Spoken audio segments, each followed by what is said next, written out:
Ako si Bartolome, isang kilalang manunugis ng aswang sa aming baryo. Kilala ako sa aming lugar bilang isang matapang at mahusay na tagapagtanggol ng mga tao mula sa mga aswang. Ibang baryo, sa tuwing merong aswang na gumagambala sa kanilang lugar, gumagamit ako ng isang makapangyarihang agimat para makipaglaban sa mga aswang na namana ko pa sa aking namayapang lolo na noong kapanahunan niya ay isa ring kilalang mahusay na manunugis. Ngunit ng gabing yon ay tila nawala na ang kagustuhan kong makipaglaban sa mga aswang. Nasa sementeryo ako habang nakahiga sa ibabaw ng puntod ng aking anak na si Elisa. Sa tabi ng puntod ng anak ko ay naroon naman ang puntod ng asawa kong si Helena. Noong nakaraang taon ay pinatay ng isang malakas na aswang na si Dumagit ang aking asawa, habang si Elisa ay pinatay din ni Dumagit ilang linggo pa lang ang nakakalipas. Napakawalang kwenta kong ama. Nagagawa kong protektahan at ipagtanggol ang ibang tao, pero hindi ko naprotektahan ang sarili kong anak. Patawarin mo ko, Elisa. Patawarin mo rin ako, Helena, kung hindi ko nailigtas ang aking anak.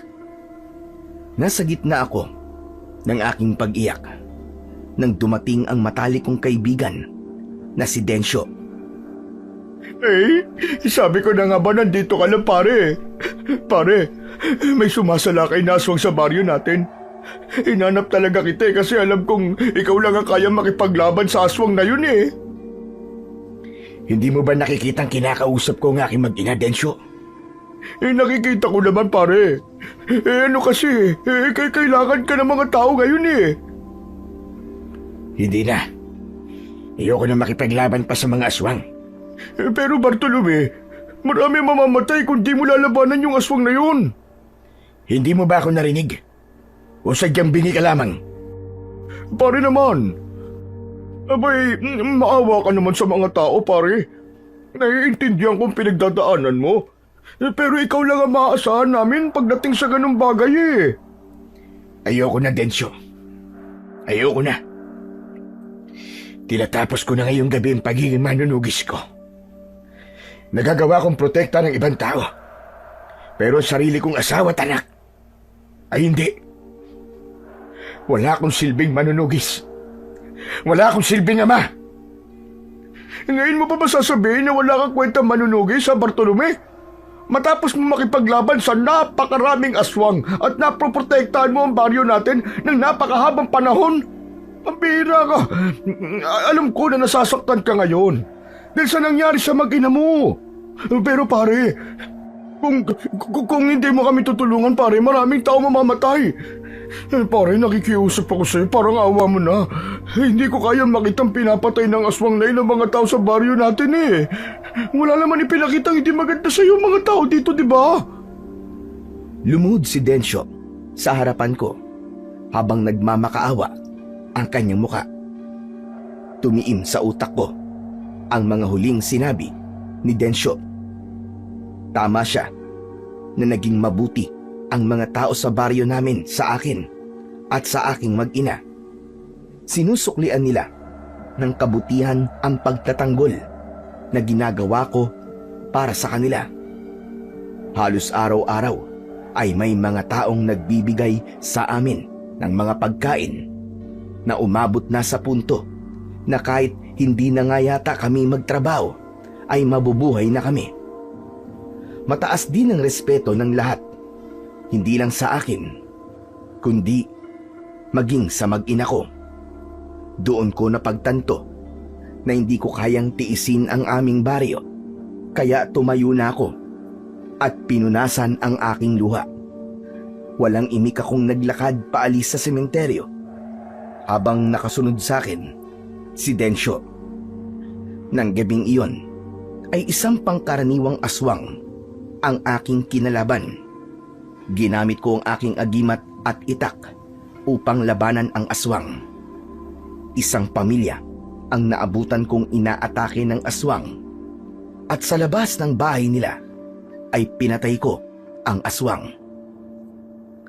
Kinabukasan ng umaga, habang mag-isa kong nakaupo sa labas ng aking kubo, ay isang batang lalaki ang lumapit sa akin. Sino ka?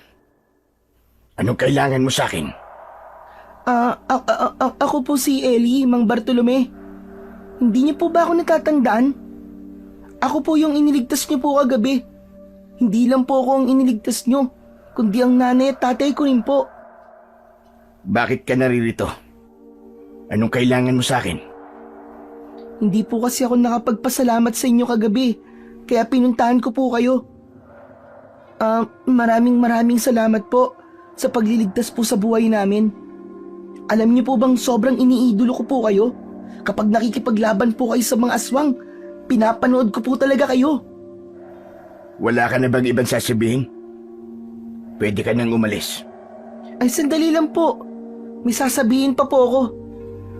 Baka naman po, Mang Bartolome, pwede niyo po akong turuan na makipaglaban po sa mga aswang.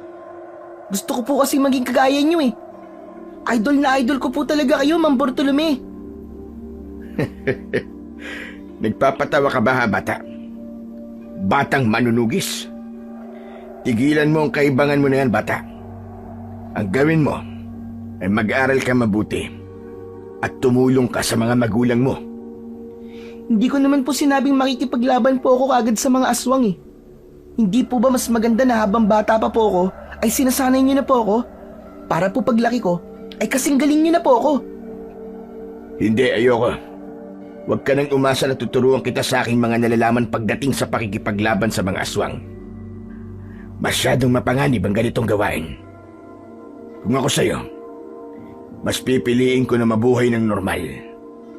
Kapag ganitong buhay ang pinili mo, hindi lang buhay mo malalagay sa alanganin, kundi maging ang buhay ng mga mahal mo sa buhay. Bakit po? Hindi po ba normal ang buhay niyo ngayon? Masyado ka pang bata para ipaliwanag ko sa'yo. Sige na, umalis ka na. Umuwi ka na sa bahay niyo. Hindi na po ba talaga magbabago ang isip niyo, Mang Bartolome? Baka naman po pwedeng pag-isipan niyo po ulit. Pangako po, hindi po kayo mahihirapan na turuan po ako at sanayin ako. Mabilis po ako matuto, Mang Bartolome. Hindi na. Kahit na anong sabihin at gawin mo, hindi na magbabago ang desisyon ko. Tumahimik ang batang si Ellie habang diretso siyang nakatingin sa aking mga mata. Dahil sa nakaupo ako, ay mabilis niyang nahawakan ang agimat na nakasabit sa akin leeg. Agad na binawi ni Ellie ang kamay niya at bumakas sa mukha niya ang sakit. Nang tignan niya ang palad niya, ay meron dong paso. Aray ko! Aray! Bakit ang init po ng agimat niyo? Grabe! Gusto ko lang naman pong hawakan yan eh, at baka mabigyan po ako niya ng kapangyarihan gaya niyo. Dahil ako lamang ang maaaring humawak sa agimat na to. Meron itong proteksyon mula sa kahit na sino na nais itong kunin sa akin. Sinabi mo na gusto mong turuan kita na maging manunugis. Pero simpleng bagay na hindi ka dapat makialam sa gamit ko ay hindi mo pa magawa. Na hindi ka nagpaalam na gusto mong hawakan ng aking agimat. Ngayon pa lang ay nakikita ko na kagad na wala kang disiplina. Kaya lalo mo akong nakumbinse na hindi ka karapat dapat na maging kagaya ko. Pwede po bang bigyan niyo po ako ng pangalawa pang pagkakataon? Pangako po, Mang Bartolome. Hindi ko na po hahawakan ng agimat niyo. Tama na, bata. Sinasayang mo lang ang oras ko. Sige na, umalis ka na. Dahil gusto ko mapag-isa. Alis! Natahimik si Ellie. Nakonsensya naman ako sa pagsigaw ko sa kanya nang nangilid ang luha niya. Wala siyang imik na tumakbo papalayo at nabangga pa siya kay Densyo na papalapit sa akin. Napabuntong hininga ako habang hinahatid ng tanaw ang batang si Ellie. Umupo naman si Densyo sa tabi ko. Oh, pare, bakit parang umiiyak yata si Ellie? Anong ginawa mo doon sa bata? Sinigawan ko. Masyadong makulit eh. Gusto niyang turuan at sanayin ko siya na maging manunugis na kagaya ko. Kawawa naman. Nasigawan mo pala. Abay, napakabait na bata pa naman nun. Kapag masyado nang makulit ang bata, Densyo, kailangan ng sigawan. O ikaw, ano palang ginagawa mo rito? Magpapasalamat lang ako sa'yo. Kasi nakipaglaban ka pa rin sa aswang kahit alam kong may pinagdadaanan ka mabigat na problema. Saka, gusto rin kitang kumustahin eh. Alam ko na kailangan mo na makakausap kahit papaano. Hindi ko kailangan ng kausap. Ang kailangan ko ay mahabang oras na mag-isa ko. Wala akong ganang makipag-usap sa kahit na sino. Grabe ka naman, Tulume. Parang sinabi mong umalis na ako ah. Andito nga ako para kausapin ka eh. Kung ano nandyan sa loob mo, ilabas mo. Abay sabihin mo sa akin. Mas okay na ikinikwento mo sa ibang nararamdaman mo para gumaan-gaan naman yung daladala mo. Hindi ka ba talaga marunong umintindi, Densyo? Sinabi ko na sa'yo na gusto kong mapag-isa. Magkikwento ko sa'yo kapag handa na ako. Sigurado ka na ba dyan? Hindi na ako nagsalita. Tinignan ko na lang ng matalim si Densyo at saka siya tumango habang nag-aalangang ngumiti. Okay, sige. Sabi ko nga aalis na ako. Babalik na lang ako bukas, pare. Marahang tinapik ni Densyo ang balikat ko. Saka siya tumayo at naglakad paalis. Nang mag-isa na ulit ako, ay doon ko muling naramdaman ang labis na kalungkutan dahil sa pagkawala ng aking nag-iisang anak. Bumalik sa alaala ko ang gabi na abala ako sa pakikipaglaban sa mga aswang. Nagtagumpay akong ubusin ang mga aswang ng gabing yun. Masaya pa akong bumalik sa aming bahay, ngunit pag-uwi ko ay sumalubong sa akin ang isang tagpo na kahit sa panaginip ay hindi ko pinangarap na makita. Nasa loob ng aming bahay ang aswang na si Dumagit at nasa paanan niya ang walang buhay na katawan ng anak kong si Elisa. Napuno ng puot ang puso ko. Sa sobrang galit ko ay nagawa kong patayin si Dumagit ng gabing yon. Pero kahit napatay ko siya, ay hindi pa rin nabawasan ng sakit at bigat na daladala ko. Hayop ka, Dumagit. Hindi mo ko kayang patayin. Kaya ang mag-ina kong pinatay mo. Hindi mo na dapat sila dinamay sa laban. Nawala silang kinalaman. Ang galit na nasa puso ko ay unti-unting napalitan ng lungkot at pangungulila hanggang sa tuluyan ng pumatak ang mga luha ko.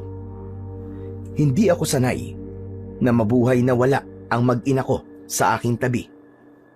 Nung namatay ang asawa ko, ay halos babaliw ako, pero tinatagan ko ang loob ko para sa aming anak. Pero nang ang anak ko naman ang nawala, ay parang nawalan na rin ako ng dahilan para mabuhay. Hindi ko na alam kung para saan pa ang pakikipaglaban na ginagawa ko sa mga aswang. Lumipas ang mga araw na wala akong ginawa kundi ang magkulong sa loob ng aking bahay. Kahit araw-araw akong pinupunta ni Densyo, ay hindi ko siya hinaharap dahil wala akong ganang makipag-usap sa kahit na sino. Kung meron man akong nais na makausap, ay yun ang aking mag-ina. Pero alam kong imposible na yung mangyari. Binantayan ko rin ang mga gabi. Napansin ko na wala ng aswang ang umaatake sa aming baryo. Inisip ko, na baka napagod na ang mga aswang na magtungo at sumalakay sa aming lugar dahil palagi ko silang natatalo. At doon na ako nagkaroon ng kagustuhan na umalis sa baryong yun at magpakalayo-layo. Isang tahimik na gabi, lumabas ako ng bahay na bitbitang isang bag na naglalaman ng mga damit at ilang importanteng gamit ko. Nagtungo ako sa sementeryo at tumayo ako sa harapan ng puntod ng aking mag-ina. Helena. Elisa. Alam ko na ang gusto nyo ay habang buhay tayong manirahan sa baryong ito ng magkakasama. Pero hindi na yun mangyayari. Dahil wala na kayo. Patawarin niyo ako kung aalis na ako rito. Dahil sa tuwing nandun ako sa bahay natin, ay naaalala ko lamang kayo. Lalo na ang gabing pinatay kayo ni Dumakit. Hindi ako makakausad kung araw-araw ako malulungkot at iiyak. Sa tingin ko naman, ay ligtas na ang baryong ito mula sa mga aswang at hindi na nila ako kailangan. Huwag kayong mag-alala dahil kahit lilisanin ko ang lugar na ito, ay daladala ko kayo sa aking puso. Hinding-hindi ko kayo makakalimutan. Mahal na mahal ko kayong dalawa. Hinayaan kong pumatak ang mga luha ko. Nanatili pa ako ron ng ilang minuto bago ko nagdesisyong umalis na. Tahimik akong naglakad palabas sa aming baryo habang ang lahat ng tao ay mahimbing na natutulog. Wala silang kaalam-alam na simula bukas ay hindi na nila makikita ang manunugis na ilang taong nakipaglaban sa iba't ibang uri ng mga aswang para sa kaligtasan ng lahat. Sa pag-alis ko sa aming baryo, ay pinili kong manirahan sa isang napakalayong lugar. Sa lugar na yon ay walang nakakakilala sa akin at walang nakakaalam sa pagiging isang manunugis ko. Nung una ay nakitira ako sa isang matandang babae na si Lola Simang at nagbabayad ako sa kanya buwan-buwan para sa paninirahan ko sa bahay niya. Ngunit nang tumagal ay itinuring niya na akong parang totoo niyang kadugo at siya mismo ang nagsabi na wag na akong magbabayad sa kanya ng upa. Namuhay ako sa lugar na yon ng simple at normal. Nagtatrabaho ako bilang magsasaka sa isang taniman ng mga gulay. Mabilis na lumipas ang mga taon at hindi ko namalayan na 10 taon na pala ang lumipas simula nang umalis ako sa aming baryo. Bagamat hindi na ako malungkot ngayon at umiiyak araw-araw dahil sa pagkamatay ng aking mag-ina, ay alam kong nakatago pa rin sa puso ko ang kanilang alaala. Isang gabi, habang nasa labas ako ng kubo ni Lola Simang, mag-isa ako roon habang nakatanaw sa kawalan. Nagulat ako nang marinig ko ang boses ni Lola Simang sa likuran ko. Bartolome! Abay, hindi ka pa mapapasok. Malamig na rito sa labas, ha? Mamaya na lang, Lola Simang. Mas gusto ko nga rito at malamig. Ilang araw ko nagnapapansin na madalas kang tahimik, iho. May problema ka ba? Mangyaring 10 taon na po kasi nakamatayan ng anak ko na si Elisa. Pinag-iisipan ko po kasi kung dapat ko ba siyang dalawin sa sementeryo sa baryo namin.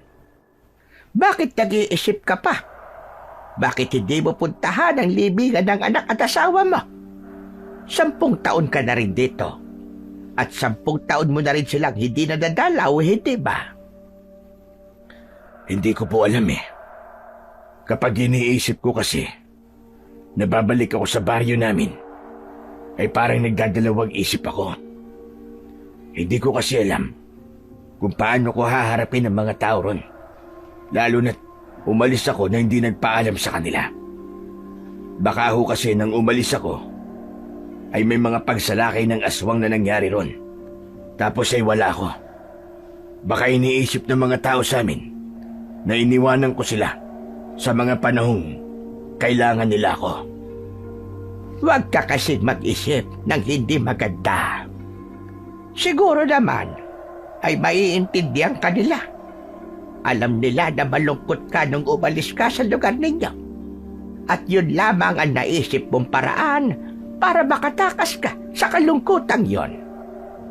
Kaya kung ako sa'yo, huwag mong pigilan ang sarili mo bumalik sa baryo nyo upang bisitahin ang iyong mag-ina. Iniisip ko po kasi na baka hanggang ngayon ay may mga aswang pa rin sumasalakay sa baryo namin. Hindi po ba nasabi ko sa inyo na ayoko nang balikan ang aking nakaraan? Baka kasi pilitin ako ng mga tao na makipaglaban ulit sa mga aswang. Hindi porke magbabalik ka sa baryo nyo ay muli mo ring babalikan ang iyong pagiging manunugis. Pagkatapos mong dalawin na mag-ina mo, ay umalis ka na kagad kung iyong gusto. Alam ni Lola Simang ang kwento sa aking nakaraan. Naging matapat ako sa kanya noon dahil nakuha na niya ang tiwala ko. Wala akong inilihim sa kanya at lahat ay sinabi ko sa kanya kahit ang pagiging manunugis ko. Sandali akong tumahimik para mag-isip. Ngunit nagtatalo pa rin ang puso at isip ko. Sinasabi ng puso ko na bumalik ako sa aming baryo. Pero kasalungat nun ang gustong gawin ng aking utak. O siya, ganito na lamang ang gawin mo. Para mapadali ang pagbalik mo sa baryo nyo, ay sasamahan na lamang kita. Ano ho? Abay, bakit niyo ako sasamahan? Para magkaroon ka ng dahilan upang umalis kagad doon. Siyempre, kung kasama mo ko ay kailangan mo talagang bumalik kagad dito dahil walang magbabantay dito sa bahay. Sigurado ho ba kayo na gusto niyo sumama sa akin? Oo naman. Ako na nga nagsabi na sasama ako, hindi ba? Isa pa, Tolome. Gusto ko ring makapunta sa ibang lugar. Abay, matagal-tagal na rin ako nung huling beses na nakaalis sa baryong ito. Pinag-isipan ko ng mabuti ang sinabing yon ni Lola Simang. Hanggang sa napagtanto ko na masyado ng matagal ang 10 taon na hindi ko binibisita ang libingan ng aking mag-ina. Siguro nga ay panahon na para bumalik ako sa aming baryo. Kaya sa huli ay sinabi ko kay Lola Simang na pumapayag ako sa suwestyon niya. Makalipas ang 2 araw ay bumiyahe na kami ni Lola Simang pabalik sa baryo kung saan ako dating nakatira. Kaunting damit lang ang dinala namin dahil wala kaming balak na manatili roon ng matagal. Para sa akin ay sapat na ang 3 araw kaming naroon. Habang sakay ng bus, ay tahimik akong nakatingin sa bintana. May kaba akong nararamdaman ng sandaling yon. Sandali nga. Ayos ka lang ba, ha, Bartolome? Opo. Medyo kinakabahan lang ako. At bakit ka naman kinakabahan? Hindi ko po kasi alam ang magiging reaksyon ng mga tao sa amin kapag nakita nila ako. Iniisip ko na galit sila sa akin lahat. At bakit naman sila magagalit sa'yo? Sabihin nating may mga aswang nga na umatake sa baryo nyo matapos mong umalis. Pero wala silang karapatan na magalit sa'yo. Hindi nila hawak ang buhay mo. At may karapatan kang piliin ang bagay na alam mong makapagpapagaan ng iyong buhay. Isa pa, ikaw ang nagsabi sa akin na ilang taon kang nakipaglaban sa mga aswang at ginawa mo ang lahat para protektahan sila ng mga taon na yon. Kaya para sa akin, hindi sila dapat magalit sa iyo.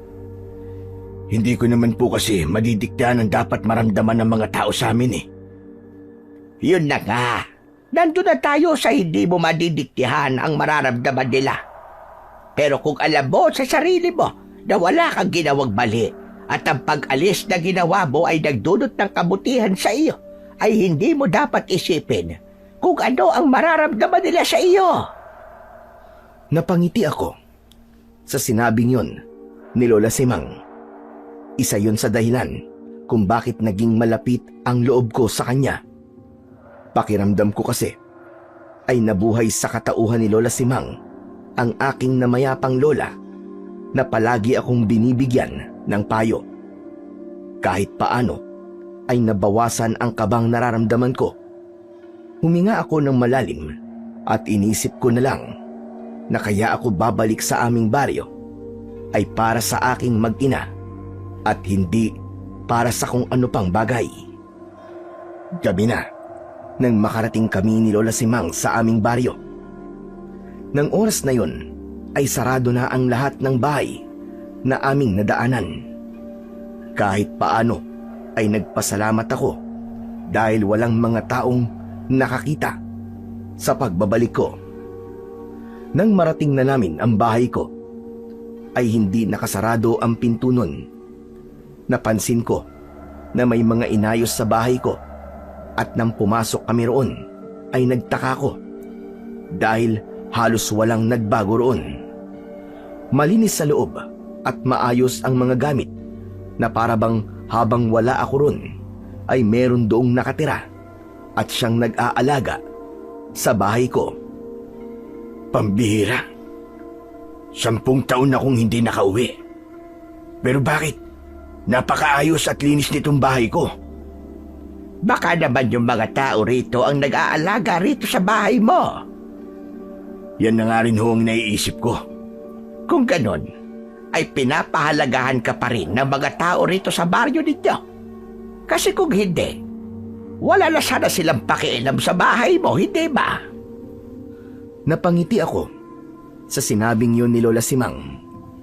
Naisip ko na wala naman pala akong dapat na ikabahala dahil kung totoo na ang mga tao sa baryo namin ang nagpanatiling maayos ng bahay ko sa loob ng 10 taon, ibig sabihin ay hindi sila galit sa akin. Dahil sa parehas kaming pagod ni Lola Simang sa napakahabang biyahe, ay natulog na muna kami. Paggising namin kinaumagahan, ay agad kaming nagtungo sa sementeryo upang dalawin ang puntod ng aking mag-ina. Habang naglalakad, ay nakita ko ang gulat sa reaksyon ng mga taong nakakita sa akin na parabang iniisip nila na pamilyar ang mukha ko sa kanila. Hindi na ako nagtaka na hindi nila kagad ako nakilala dahil tumanda na kahit paano ang itsura ko sa loob ng 10 taon. Pagdating namin sa sementeryo, ay tumayo kami ni Lola Simang sa harap ng puntod ni na Elisa at Helena. Kinausap ko sila na parabang kaharap ko silang dalawa. Ipinakilala ko rin sa kanila si Lola Simang at sinabi ko kung paano niya ako natulungan simula nang umalis ako sa aming lugar. Asawa ko? Anak? Pasensya na kayo kung ngayon lang ako nakapunta rito ha. Alam kong naiintindihan niyo ako. Pero huwag kayong mag-alala. Dahil gaya ng ipinangako ko sa inyo noon, bago ako umalis, ay hindi kayo nawala sa isip at puso ko. Araw-araw ko kayong iniisip at palagi kong ipinagdarasal na sana'y masaya kayo kung nasan man kayo ngayon.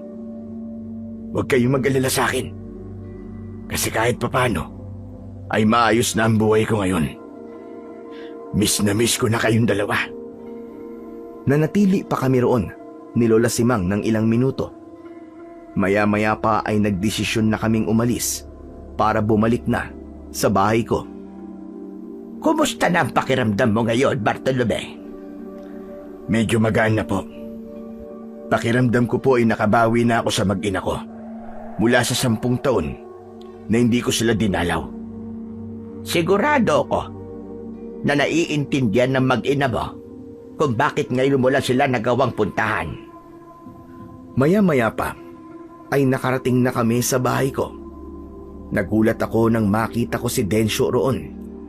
Nakaupo siya sa mahabang upuan na nasa ilalim ng mayabong na puno ng mangga. Napatayo si Densyo at bakas sa mukha niya na hindi siya makapaniwala na nakita niya ako. Nagmamadaling lumapit sa akin si Densyo at niyakap niya ako ng maigpit. Maluwa-luwa siya nang humiwalay siya sa pagkakayakap sa akin. Diyos ko, akala ko nagbibiro lang yung mga tao nagsabi sa akin na bumalik ka na, pare. Kaya para makasiguro ako, pumunta kagad ako dito sa bahay mo eh. Kaya lang, wala ka nang dumating ako rito kanina. Pinuntahan ko kasi sina Elisa at Helena dun sa sementeryo. 10 taon ko na kasi silang hindi nadadalaw, Densyo. Grabe, biruin mo no, 10 taon na palang nakalipas. Ang laki na ng pinagbago mo, Bartolome. Aba, tignan mo, balbas, sarado ka na ngayon, oh. Samantalang noon ayaw na ayaw mo may balbas at bigote ka. Ikaw rin naman Ang laki na ng pinagbago mo, Densyo. Kaya nga, medyo tumanda na. Yan ang bagay na hindi natin kayang pigilan Teka, sino ba yung matandang kasama mo? Yan na ba ang bago mong asawa? Bakit naman sobrang tanda nang ipinalit mo kay Helena, pambihira ka? Hoy! Narinig ko sinabi mo na buho ka. Napakapasmado naman pala ng bunganga ng kausap mo na yan, Bartolome. Ano ka ba? Siraulo ka, Densyo. Hindi ko asawa si Lola Simang. Sa kanya ako nakatira. Doon sa baryo kung saan ako nagpunta nang umalis ako rito. Lola Simang. Siya nga po pala si Densyo. Matali ko pong kaibigan. Pasensya na ho kayo. Kinagagala ko po kayong makilala, Lola Simang. Inilahad ni Densyo ang isa nitong kamay, pero hindi yun tinanggap ni Lola Simang. Inirapan pa ni Lola Simang si Densyo. Nagpaalam siya sa amin na papasok muna siya sa bahay upang makapag-usap kaming dalawa ni Densyo.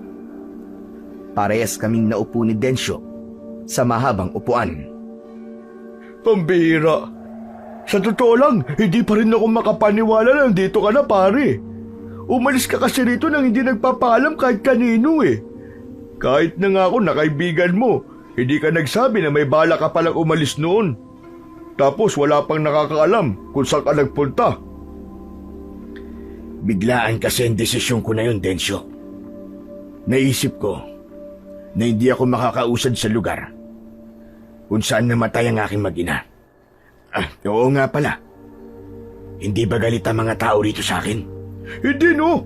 Saka bakit naman kami magagalit sa'yo, pambihira ka, pagkatapos mo kami protektahan mula sa mga aswang sa loob ng napakaraming taon? Sa tingin mo ba makakaramdam kami ng galit sa'yo? Parang lalabas naman na wala kaming utang na loob sa'yo kung magagalit kami sa'yo, di ba? Mabuti naman kung ganun, Densyo. Sa totoo lang nagdadalawang isip akong bumalik. Kasi iniisip ko na galit kayo kasi iniwan ko kayo nang hindi ako sigurado kung may aswang pabansasalakay dito. Oo nga pala. Itong bahay ko. Sino nag-alaga nito habang wala ako? Aba, sino pa ba? Kundi ako. Kapag bumabagyo nandyan ako sa bahay mo at nagbabantay. Kapag may nasisira, naayos ko kagad. Pero hindi lang ako nag-aalaga sa bahay mo. Pati mga kapitbahay mo naglilinis din dito. Abay, ganun kaka-importante sa amin, Bartolome. Lahat kami, umaasa na babalik ka pa rito at hindi nga kami nagkamali kasi nandito ka na ulit. Maluwa-luwa akong napangiti sa sinabing yun ni Densyo. Doon ko napagtanto na wala naman pala akong dapat na ikatakot sa pagbabalik ko sa aming baryo. Napakasarap marinig na hanggang sa sandaling yon ay hindi pa rin nakakalimutan ng mga tao ang ginawa ko noon para sa kanila. Ikaw pare, kumusta ka na pala? Ano na nangyari sa'yo habang wala ko rito?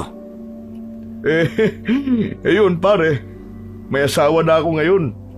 Kilala mo naman siguro si Amelita, no? Yung napakagandang dalaga na nililigawan mo noon. Siya na pangasawa mo pare? Aba, napakaswerte mo naman pala kung ganun. Hindi siya na pangasawa ko, kundi yung pinsan ni Amelita na si Carla. Akala ko naman si Amelita na pangasawa mo.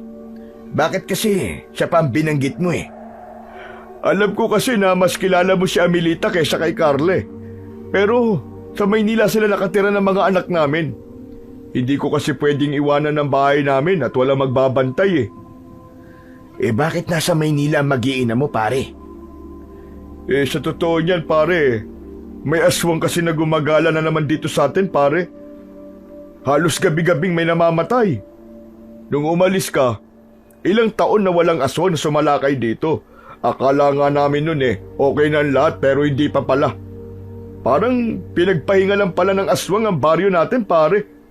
Kung di ako nagkakamali siguro, mga 3 taon na rin simula nang may aswang na nanggugulo na naman dito. Kaya nga masaya ako ngayon pare na nandito ka na ulit. Meron na ulit makikipaglaban sa mga aswang. Pasensya ka na pare. Pero nang umalis ako rito, ay kinalimutan ko na ang pagiging manunugis ko. Ha? Bakit suot mo pa rin yung agimat mo pare? Nasanay lang ako na suotin ito. Isa pa, masaya na ako sa buhay ko, sa baryo kung saan ako naninirahan ngayon. Nagustuhan ko na ang buhay kong tahimik. Ganong buhay na ang gusto ko hanggang sa mamatay ako pare. Hindi rin kasi ako magtatagal dito sa baryo natin. At babalik din ako sa baryong pinanggalingan ko. Nalungkot naman ako bigla sa mga sinabi mo pare. Akala ko pa naman meron na ulit kaming tagapagtanggol. Pero huwag ka mag-alala kasi naiintindihan ko ang desisyon mong yan. Siguro, aasa na lang kami na merong maglalakas ng loob na labanan yung mga aswang na yun. Iniba ko na ang pinag-uusapan namin ni Densyo.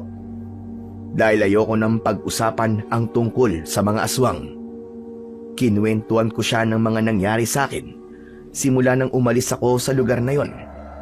Pero kahit iba na ang aming pinag-uusapan, sa loob ko ay naroon pa rin ng pangamba na unti-unting nabubuhay dahil sa aswang na sumasalakay na naman sa baryo namin. Hindi nagtagal ay nagpaalam na si Densyo sa akin dahil aniya ay may gagawin pa siya. Nakatulala ako at tila wala sa sarili nang pumasok ako sa bahay ko. Nakita ko si Lola Simang na nakaupo sa maliit kong sala. Umupo ako sa tabi niya at hindi ako nagsalita. Bakit parang ang lukot mo? Hindi ba dapat ay masaya ka kasi nakausap mo na ang matalik mong kaibigan? Masaya po ako na nagkita at nagkausap ulit kami ni Densyo. Pero malungkot po ako dahil sa mga nalaman ko mula sa kanya sa nangyayari rito sa baryo namin ngayon. Ang sabi po niya ay may aswang na namang sumasalakay dito sa amin. Ibig ba't sabihin yan hindi ka na muna aalis dito? Babalik ka na ba sa pagiging manunugis? Hindi ho, Lola Simang. Buo na po ang desisyon kong talikuran ng pagiging isang manunugis. Mas gusto ko ang simple at tahimik na buhay. Ang bala kong gawin ay umalis na tayo rito bukas ng umaga. Sigurado ka na bang yan nga ang gusto mong gawin? Oo, Lola Simang. Sigurado na ho ako. Kung yan ang desisyon mo, ay susuportahan lang kita. Kilala mo naman ako. Kung sa tingin mo ay mas makabubuti sa iyo ang isang bagay o gagawin mo, ay nakasuporta lang ako sa iyo, Tolome. Oo nga pala. Nagugutom na ako. Lalabas lang ako para bumili ng makakain. Kumuha na lang ho kayo ng pera sa wallet ko. Naroon po yun sa bag ko. Hindi na kailangan. May pera naman ako. Dito ka lang at pagbalik ko ay kakain na tayo dalawa. Nang umalis na si Lola Simang, ay nahulog ako sa malalim na pag-iisip. Bumalik sa alaala ko yung panahon na aktibo pa ako sa pakikipaglaban sa mga aswang. Naalala ko ang sigawan at takot ng mga tao sa tuwing may aswang na bigla na lamang sasalakay sa aming baryo para pumatay at kumain ng mga tao. May parte ng puso ko ang nagsasabi na kailangan kong tulungan ng mga tao, pero naisip ko na malaki ang posibilidad na maging magulo na naman ang buhay ko kapag bumalik ako sa pagiging manunugis, kaya agad kong inalis sa utak ko ang bagay na yon. Kinagabihan, sa sala ako humiga habang si Lola Simang ay sa kwarto. Kahit matagal akong nawala sa bahay na yon, ay mabilis pa rin akong nakatulog. Ngunit sa pagtulog ko, ay napanaginipan ko ang pagpatay ni Dumagit sa aking mag-ina. Nang magising ako mula sa panaginip na yon, ay tagaktak ng malamig na pawis ang aking noo at habol ko ang aking paghinga. Bumangon ako para uminom ng tubig. Nagulat ako nang lumabas si Lola Simang sa kwarto. Nakakagulat ka naman, Lola Simang. Hindi ka rin ba makatulog kagaya ko? Hindi naman ho. Nagising lang po ako kasi napanaginipan ko ho yung mag-ina ko. Napanaginipan ko po yung pagpatay ni Dumagit sa kanila. Yun po yung aswang na pumatay kina Elisa at Helena. Eh kayo, namamahay po ba kayo kaya hindi ho kayo makatulog? Ewan ko ba? Hindi ako sigurado. Inaantok naman ako pero hindi ako makatulog. Para ako kinakabahan na hindi ko maintindihan. Para bang may nangyayaring hindi maganda. Kaya nga ho eh. May ganyan din po akong nararamdaman nang nagising ako kanina. Hindi ko alam kung dahil ba sa panaginip ko na yon o sadyang may iba pang dahilan. Oo nga pala.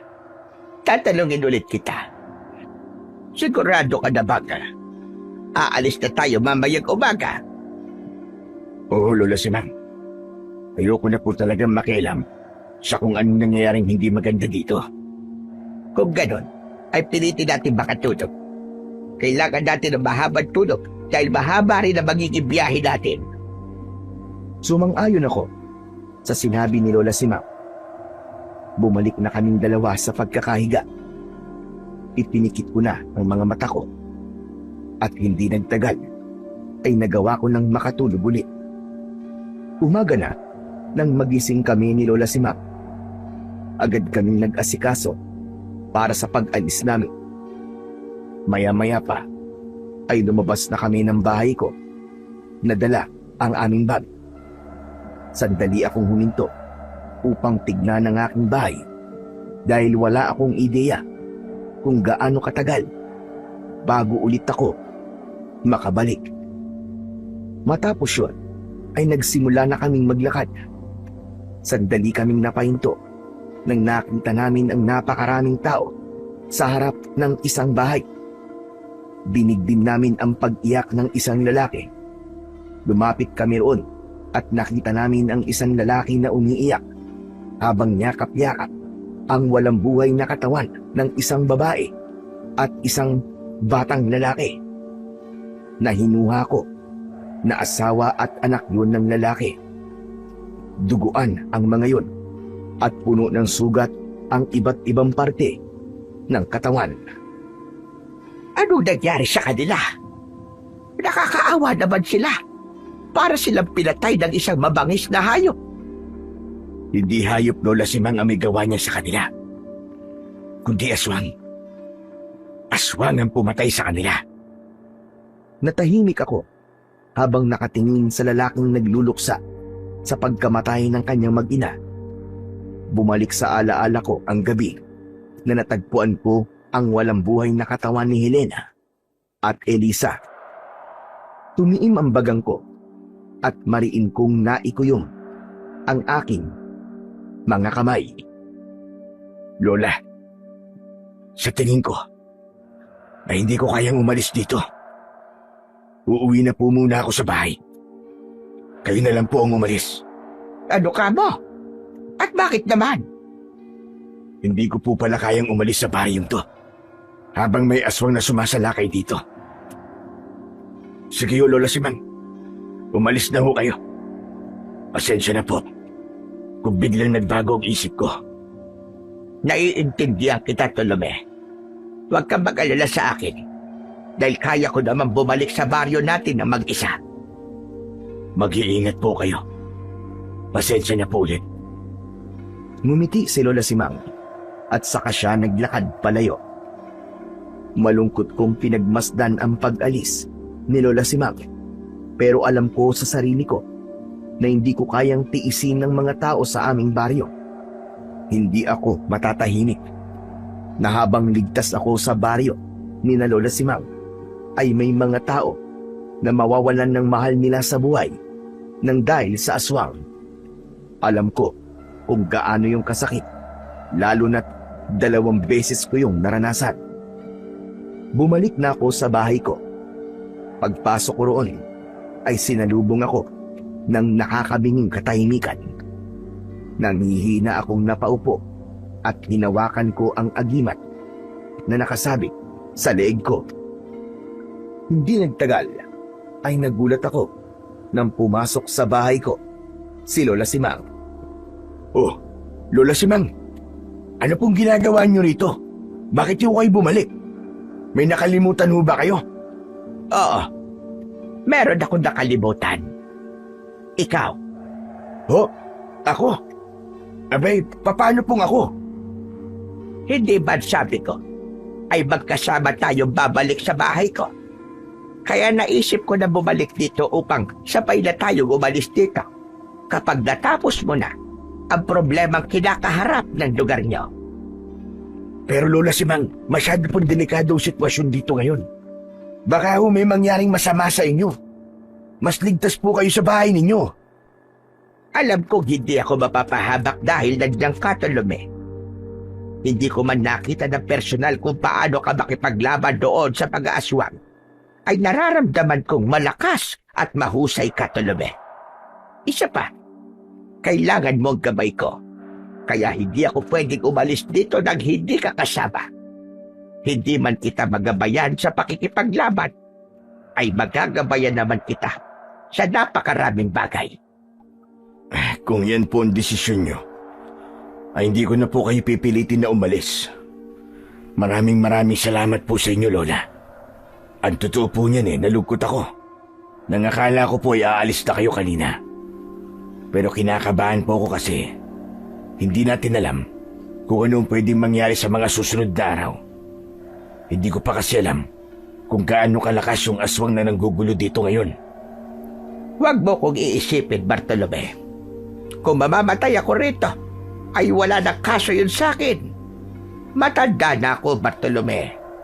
Halos lahat ng bagay dito sa mundo ay naranasan ko na. Kumbaga, masaya na ako sa naging buhay ko. At kahit mamatay ako ngayon, ay wala akong pagsisisihan. Sa kabila ng kaba ko, sa mga maaaring mangyari sa mga susunod na araw at gabi, ay masaya ako. Nakasama ko pa rin si Lola Simang. Sa loob kasi ng 10 taon na magkasama kami, ay nasanay na ako na palagi ko siyang nakikita. Totoo, na kailangan ko ng gabay niya. Kahit matanda na ako, ay kailangan ko pa rin ang mga payo ni Lola Simang na hindi hamak na mas marami ng alam sa buhay kesa sa akin.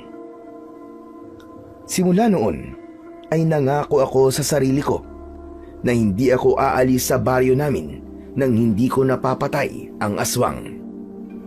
Hinasa ko ng mabuti ang aking lumang itak at sa likod ng bahay namin ay nagsimula akong magsanay sa paggamit nun. Napakatagal kong hindi nakipaglaban sa aswang kaya kailangan ko ulit mag-ensayo. Isang hapon, habang abala ako sa pagsasanay, ay napahinto ako ng isang binatilyo ang nakita kong pinapanood ako. Nakanganga siya at may gulat sa mga mata habang nakatingin sa akin. Sino ka? At anong ginagawa mo rito? Hindi muna sumagot ang binatilyo at naglakad siya palapit sa akin. Tinignan niya ako mula ulo hanggang paa at bumalik ang mata niya sa mukha ko. Grabe! Totoo nga pong nagbalik na po kayo. Kayo po ba talaga yan, Mang Bartolome? Teka. Sino ka ba, ha? Bakit hindi ka muna magpakilala sa akin? Ang daya niyo naman po. Ako nga po, nakikilala ko po kayo eh. Tapos, hindi niyo po ako natatandaan? Sige na po. Hulaan niyo po kung sino ako. Titigan niyo po ako na mabuti, mula ulo hanggang paa. Titigan niyo po ang mukha ko. Pwede ba? Wala akong oras sa laro mo. Hindi ako interesadong makilala ka. Sige na, umalis ka na rito. Hindi mo ba nakikita may ginagawa ko? Naku, pasensya na po kayo ah. Akala ko po kasi naaalala niyo ako eh. Sa bagay, 10 taon na po yatang nakalipas nung huling beses niyo po ako nakita at nakausap. Mang Bartolome, ako po ito. Si Ellie. Ellie? Wala akong kilalang Ellie. Hindi niyo na po ba talaga ako natatandaan, Mang Bartolome? Ako po yung batang kumausap sa inyo dati at tumihiling po na turuan niyo po ako maging manunugis. Hindi pa nga po kayo pumayag kasi sabi niyo po, delikado ang maging kagaya niyo, di ba? Tapos, hinawakan mo yung agimat ko nang hindi nagpapaalam. Kaya napaso ang kamay mo. Oh, natatandaan na nga kita. Oh, ano ngayon ang ginagawa mo rito? Anong kailangan mo? Narinig ko po kasi na pinag-uusapan ka ng mga tao eh. At sinasabi nila na bumalik ka na raw po. Akala ko nga po hindi totoo kaya sinabi ko po sa sarili ko na pupunta ako rito para makita ko kung totoo nga. Hindi nga po ako makapaniwala na totoo nga pong nandito ulit kayo. Ang tinanong ko sa'yo ay kung anong ginagawa mo rito. Huwag mo akong bigyan ng ibang sagot. Sorry po. Natuwa lang po talaga ako na bumalik na po kayo sa baryo natin. Hindi pa rin po pala kayo nagbabago, no? Medyo masungit pa rin po pala kayo. Pinuntahan ko po kayo kasi tatanungin ko po ulit sana kayo tungkol po sa tinanong ko dati nung huling beses po tayo nagkita. Ang alin? Yung gusto mong turuan kita na maging manunugis? Opo, yun nga po. Baka po kasi nagbago na po ang isip nyo eh. Kung hindi nyo po na itatanong hanggang ngayon po, ay kayo pa rin po ang idol ko. Hindi pa rin nagbabago ang isip ko pagdating sa bagay na yun. Hindi pa rin kita tuturuan o sasanayin. Hala, pero bakit naman po? Noon po naiintindihan ko kung bakit ayaw nyo po. Kasi bata pa ako noon eh. Pero 17 taong gulang na po ako ngayon. Tignan nyo nga po. Medyo nagpalaki pa nga ako ng katawan para lang makita nyo na gusto ko po talaga maging kagaya nyo. Naniniwala po kasi ako na babalik kayo rito sa atin. Kaya pinaghandaan ko po talaga ang lahat. Ganyan ba kababaw ang tingin mo sa pagiging manunugis? Na kailangan ay meron ka magandang katawan para masabing may kakayahan ka na makipaglaban sa mga aswang? Kung noon ay makulit ka, ngayon naman ay makitid na ang utak mo. Sorry na po. Kaya nga po, kailangan niyo akong turuan at sanayin eh. Para malaman ko po yung mga kailangan kong malaman. Sige na po, Mang Bartolome. Pumayag na po kayo sa gusto ko. Hindi po ba kayo natutuwa na kahit 10 taon na po nakakalipas eh, hindi pa rin po nawala ang kagustuhan kong maging kagaya niyo? Nagkamali pala ako. Hanggang ngayon pala, ay makulit ka pa rin. Hindi ka ba marunong makaintindi? Ayokong turuan ka na maging manunugis. Umuwi ka na. Turuan mo na lamang ang mga magulang mo sa mga gawaing bahay. Wala na po akong nanay at tatay eh. Patay na po sila. Pinatay po sila nung aswang na umaatake po ngayon dito sa atin. Kaya nga po, mas nagkaroon po ako ng kagustuhan na maging manunugis dahil dun eh. Gusto ko pong patayin ang aswang na yon. para wala na pong gaya ko na mawawalan ng magulang o kaya ay nang mahal sa buhay. Sandali akong natigilan sa sinabing yun ni Ellie. Wala kasi akong ideya na namatay ang mga magulang niya dahil sa aswang. May awang humaplos sa puso ko. Ramdam ko ang labis na kagustuhan niya na maging kagaya ko. Pero alam ko sa sarili ko na hindi madali ang buhay ng isang manunugis. Naranasan ko na yun at ayokong maranasan yun ng kahit na sino dahil hindi biro ang sakit at hirap na pinagdadaanan ko, lalo na nang pinatay ni Dumagit, ang aking mag-ina. Ikinalulungkot ko ang pagkamatay ng mga magulang mo. Pero hindi pa rin yan mababago ang desisyon ko, Ellie. Mas makakabuti na gawin mo na lang ang lahat para maging ligtas ka kapag may aswang na sumalakay dahil malaking tulong na yun para sa akin. Hayaan mo na lang sa akin ang pakikipaglaban sa aswang at nangangako ko sa'yo na gagawin ko ang lahat para mapatay siya. Pero, Mang Bartolome, Tama na. Huwag ka nang makulit, Ellie. Sige na. Umalis ka na dahil nakakaabala ka na sa ginagawa ko. Bumagsak ang balikat ni Ellie at kita ko sa mukha niya ang pagkabigo. Tumalikod na siya at naglakad palayo. Isang malalim na paghinga ang pinakawalan ko dahil naalala ko kay Ellie nung bata pa ako at pinilit ko ang aking lolo na sanayin niya ako na maging isang manunugis. Hindi rin pumayag noon ang lolo ko. Sinabi niya na normal na buhay ang gusto niya para sa akin. Pero hindi ako sumuko. Hanggang sa nagsanay ako mag-isa. Sa edad kong 10 taon, ay nagawa ko ng makapatay ng isang aswang. At doon na nakita ng lolo ko ang potensyal ko na maging isang manunugis. Doon na rin siya nagdesisyon na turuan at sanayin ako sa pakikipaglaban sa mga aswang.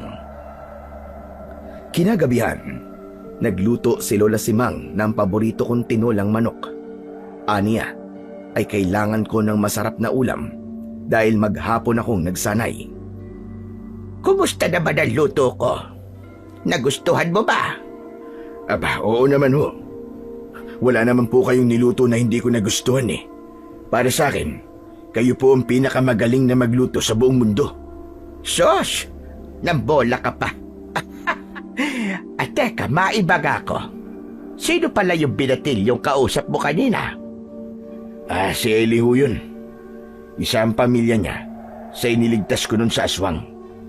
Bata pa ho siya nun. Pasensya na. Pero narinig ko kasi ang pinag-uusapan nyo dahil nandito ako sa loob ng bahay. Tama ba ang pagkakarinig ko? Na gusto ng binatilyong yon na maging kagaya mo?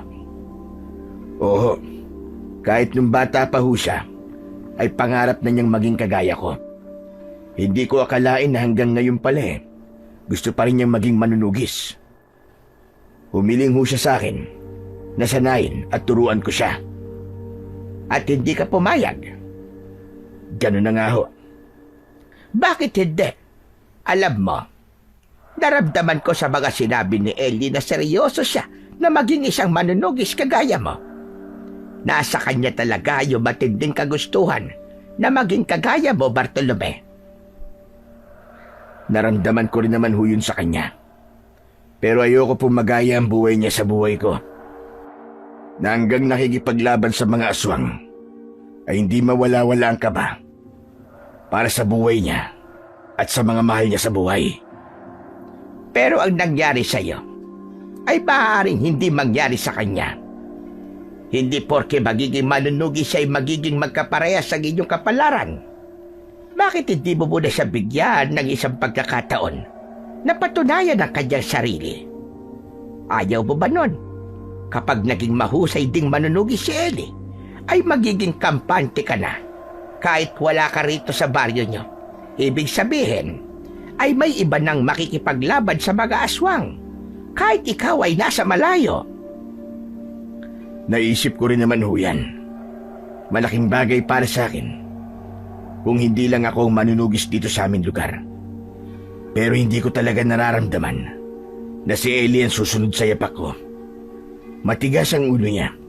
At kahit nung bata pa siya, ay alam ko nang hindi siya marunong sumunod sa sinasabi ng mas nakatatanda sa kanya. Kaya nga mas makabubuti kung tuturuan mo siya para malaman niya ang mga dapat niyang malaman at kung ano ang tama't mali. May determinasyon na siya at paggabay mo lang ang kulang sa kanya. Ngunit, hindi ko talaga siya kayang turuan, Lola Simang. Yun na talaga ang desisyon ko. At hindi na ho yun magbabago. O sige, kung yan ang gusto mong gawin ay hindi na kita pipilitin. Sinasabi ko lang naman kung ano ang nakikita ko na tamang gawin mo. Ipinagpatuloy ko ang aking pagkain. Pero sa likod ng isip ko ay naroon si Ellie. Naalala ko ang nagmamakaawa niyang muka habang sinasabi niya na sanayin ko siya. Alam kong determinado siyang matuto, ngunit ayokong magaya ang buhay niya sa buhay ko. Nang mga sumunod na gabi, ay nagsimula na akong magbantay sa aming baryo, gaya ng ginagawa ko noon. Dala ko ang aking itak na palaging bagong hasa at suot ko ang aking agimat. Sa unang 3 gabi, ay naging mapayapa ang lahat. Hindi umatake ang aswang at hindi ko rin siya naramdaman. Nagkaroon ako ng hinala na alam ng aswang na naroon ako, kaya tila tinatansya niya ang kanyang magiging sunod na hakbang. Nang dahil doon, ay hindi ako naging kampante. Ngunit sa ika-4 na gabi ng aking pagbabantay, ay doon ko na nakaharap ang aswang. Madaling araw na at naglalakad ako pabalik sa bahay. Naisip ko kasi na hindi nasasalakay ang aswang ng ganong oras. Hanggang sa may narinig akong malakas na pagsigaw sa hindi kalayuan. Sinundan ko ang sigaw at dinala ako ng mga paa ko sa isang kubo na nakabukas ang pinto. Pagpasok ko roon ay nakita ko ang isang aswang na nilalapa ang isang matandang lalaki. Wala nang buhay ang matandang lalaki at sandali ako nanlumo dahil nahuli ako ng dating. Sa pagtatama ng mga mata namin ng aswang, ay gumapang ang matinding kilabot sa aking katawan. Nakakalokong ngumiti ang aswang. Dumagit! Buhay ka? Bakit parang gulat na gulat ka? Inakala mo ba na napatay mo ko?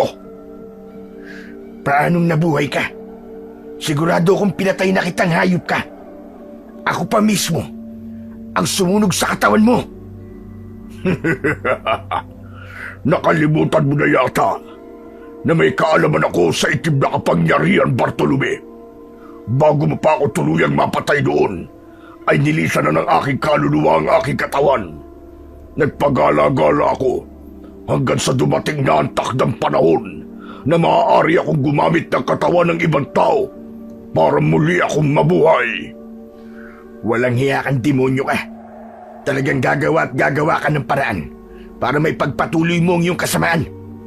At kaninong katawan naman ang ginagamit mo? Kailangan mo pa bang malaman kung kanino? Ang mahalaga ay buhay na akong muli. Napakatagal na panahon akong nagtiis. Ngayong buhay na akong muli, ay hindi na ako papayag na mapapatay mo ulit ako. At sa pagkakataong ito, sisiguraduhin kong magsisisi ka na bumalik ka pa sa baryong ito dahil ikaw naman ang mamamatay at hindi ako. Biglang sumugod si Dumagit habang nakaumang ang matutulis niyang mga kuko.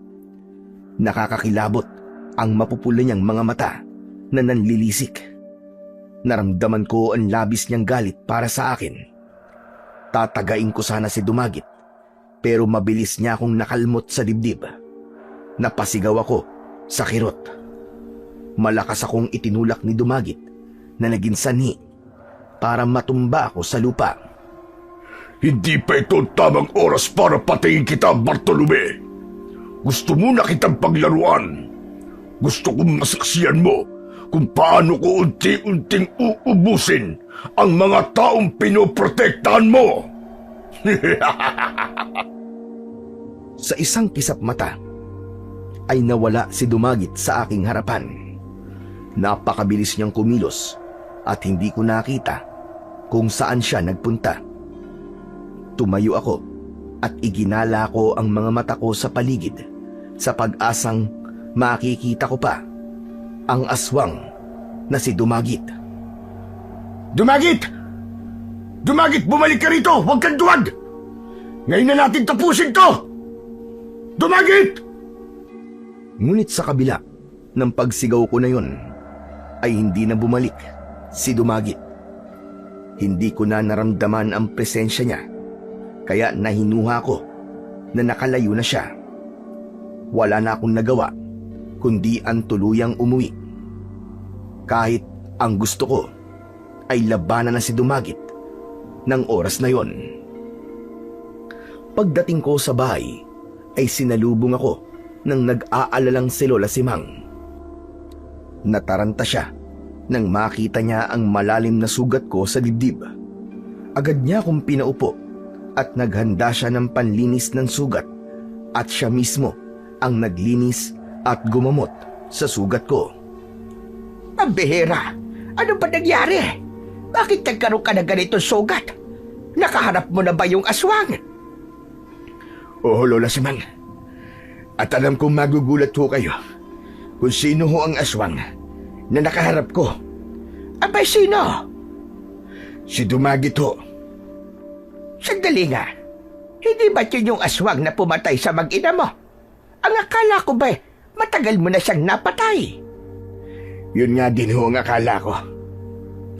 Ang akala ko, matapos ko siyang mapatay dati, ay tapos na ang problema namin sa kanya. Pero hindi pa pala. Masyado kong minaliit ang hayop na Dumagit na yun. At hindi ko naisip na may kakayahan pala siyang gumamit ng itim na kapangyarihan. Ano ba talaga nangyari? Paano muling nabuhay si Dumagit? Ang dami mo pa kasing paligoy-ligoy. Sabihin mo na sa akin, Bartolome. Sinabi sa akin ni Dumagit na bago ko sa tuluyang mapatay nun, ay nilisan daw ng kaluluwa niyang kanyang katawan. At kailangan niyang maghintay ng ilang taon upang magkaroon siya ng kakayahan na sumapi naman sa katawan ng isang tao at gamitin yun bilang bago niyang katawan. Kung kaninong katawan ang ginamit niya, ay wala ho kong ideya. Maaaring nandito lang sa baryong ito ang taong yun at wala siyang kaalam-alam na ginagamit siya ni Dumagit sa kasamaan. Bagin langit. Hindi ko akalain na may mga aswang na may ganyang kakayahan. Ang akala ko ay pumapatay at kumakain lang ng tao, mga aswang. Meron po talagang gaya ni Dumagit na may iba pang kakayahan. Sila yung klase ng aswang na ubod ng sama at walang ibang gusto kundi ang magasik ng kamatayan sa mga tao. Kaya kailangan ko po malaman kung kaninong katawan ang ginagamit ni Dumagit. Mas magiging madali para sa akin na matalo siya kung malalaman ko yun. At paano mo naman yun gagawin? Hihingi po ako ng tulong sa aking agimat. Marami po itong kayang gawin.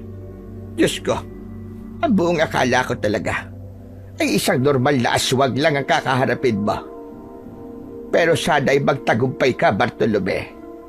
Hayaan mo at palagi kitang ipagdarasal. Kung meron man akong maitutulong sa'yo sa kahit anong paraan, ay magsabi ka lang sa akin.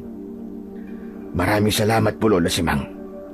Napakalaking bagay na ho sa akin na ipagdasal niyo ako. Tinapos na ni Lola Simang ang panggagamot sa sugat ko. Nilagyan niya yon ng benda at nagsabi na ako na kailangan ko ng matulog. Hinayaan ako ni Lola Simang na makapagpahinga dahil alam niya na kailangan ko ng mahabang pahinga dahil sa mga susunod na gabi ay malaki ang posibilidad na muli kaming maghaharap ni Dumagit. Sa mga sumunod na araw ay halos wala na akong naging pahinga. Tuwing umaga ay nag-iikot ako at pinagmamasdan ko ang galaw ng lahat ng tao. Tinitignan ko kung sino sa kanila ang kahinahinala at ang maaaring ginagamit ni Dumagit. Sa gabi naman ay nagbabantay ako at umaasa na muli kong makakaharap si Dumagit. Ngunit sa pagkakataon na yun ay mas lalo siyang naging mailap. Isang umaga, habang nag-aalmusal kami ni Lola Simang, ay binisita kami ni Densyo. Inaya ko siya na saluhan kami at hindi naman siya tumanggi. Salamat dito pare ah. Kumusta na pala ang pagtugis mo dun sa aswang pare? Balita ko nakaharap mo na siya. Tama ka, Densyo. At alam mo ba kung sino ang aswang na umaatake dito sa baryo natin? Walang iba kundi si Dumagit. Hindi ko pa pala siya tuluyang napatay noon dahil sumapi sa katawan ng isang tao si Dumagit upang muli siyang makapaggasik ng lagim. Anak nang, kaya naman pala pamiyar ang paraan niya ng pagpatay sa mga naging biktima ng aswang dito sa baryo natin eh. Talagang gumawa pa siya ng paraan para makabalik. Anak ng peste naman talaga, oo. Kaya kailangan natin maging maingat. Personal ang galit ni Dumagit sa baryo natin dahil inubos ko noon ang mga alagad niya. Ganun din ang gagawin niya sa ating lahat. Uubusin niya tayo ng paunti-unti. Kaya kailangan kong malaman kung kaninong katawan ang ginagamit niya.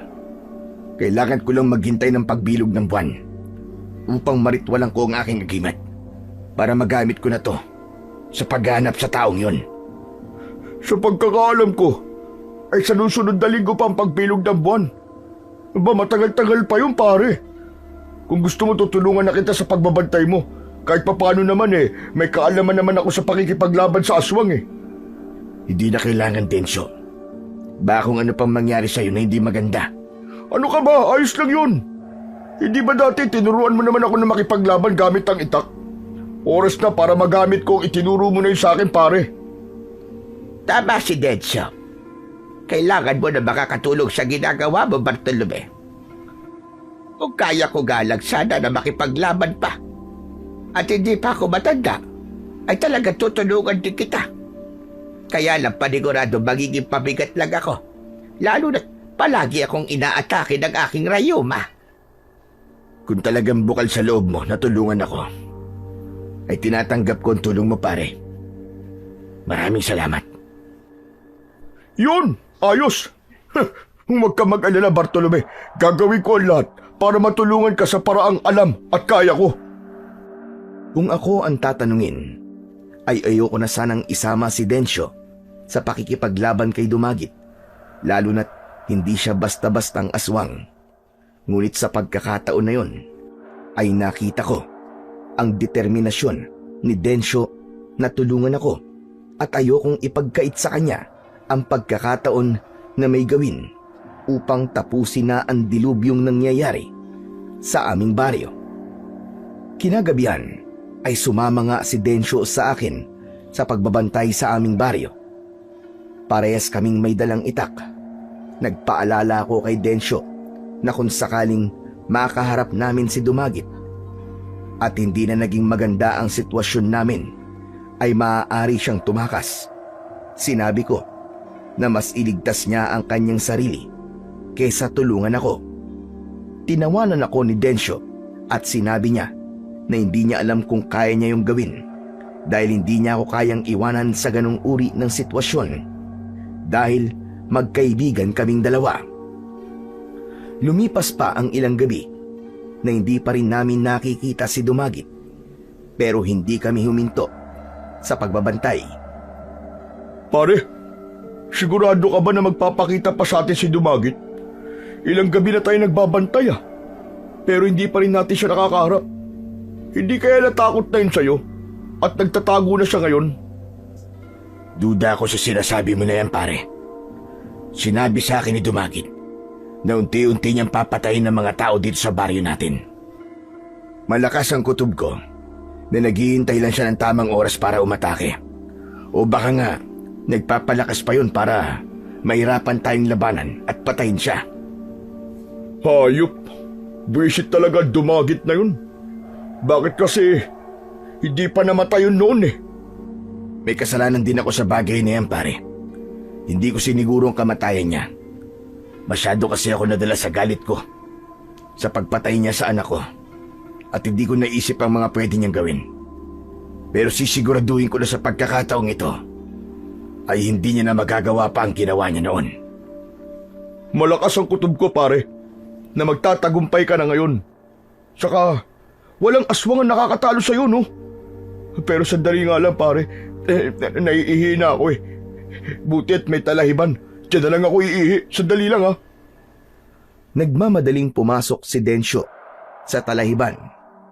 Hinintay ko siya sa gilid ng daan habang palingalinga ako sa paligid. Lumipas ang ilang minuto pero hindi pa rin bumabalik si Densyo. Densyo! Pambira kang tagal mo namang umihi. Hindi ka pa rin ba tapos? Umiihi ka lang ba talaga o may iba ka pang ginagawa? Hinintay kong sumagot si Densyo pero wala akong narinig mula sa kanya. Bigla akong kinabahan kaya sinundan ko si Densyo sa loob ng talahiban hanggang sa may narinig akong taong impit na dumadaing. Inilabas ko ang aking itak at marahan akong naglakad papunta sa pinanggagalingan ng ingay. Napigilan ako nang makita ko si Densyo na nakaluhod habang hawak ang kanyang leeg. Naglalaway siya at nanlalaki ang mga mata. Lalapitan ko sana si Densyo nang nagsimulang magbago ang kanyang anyo. Sa isang iglap ay nag-anyong aswang si Densyo at nagimbal ako nang nalaman ko na siya pala si Dumagit. Matapos ang pagbabagong anyo ni Densyo, bilang si Dumagit ay tumayo siya at nagpakawala siya ng isang mahaba at nakakatakot na pag-alulong. Tumingin siya sa kinaroroonan ko at nang nakita niya ako ay isang nakakalokong ngisi ang kanyang pinakawalan. Nagulat ka ba kung kaninong katawan ang ginamit ko? Walang hiya ka, Dumagit. Lubayan mo ang katawan ng kaibigan ko. At bakit ko naman gagawin yun? Si Densyo ang perpektong katawan na dapat kong gamitin. Kaibigan mo siya at malapit ka sa kanya. Sigurado ko na mahihirapan kang patayin ako dahil kapag pinatay mo ko, mamamatay din ang matalik mong kaibigan. Demonyo ka. Sa tingin mo ba ay hindi ako makakahanap ng paraan para alisin ka sa katawan ni Densyo? Huwag kang mag-alala dahil pansamantala lang ako sa katawan ng kaibigan mo. Ang totoo niyan ay may isa pang tao kung nakikita na mas karapat dapat kong gamitin ang katawan upang maging mas malakas ako. Kagaya mo siya dahil nakatakda siyang maging isang mahusay na manunugis. Sa sandaling makuha ko ang kanyang katawan ay mas magiging malakas na ako. At kahit ikaw ay hindi na ako magagawang patayin. Isang malakas na halakhak ang pinakawalan ni Dumagit. Tumiim ang bagang ko at mas humigpit ang pagkakahawak ko sa aking itak.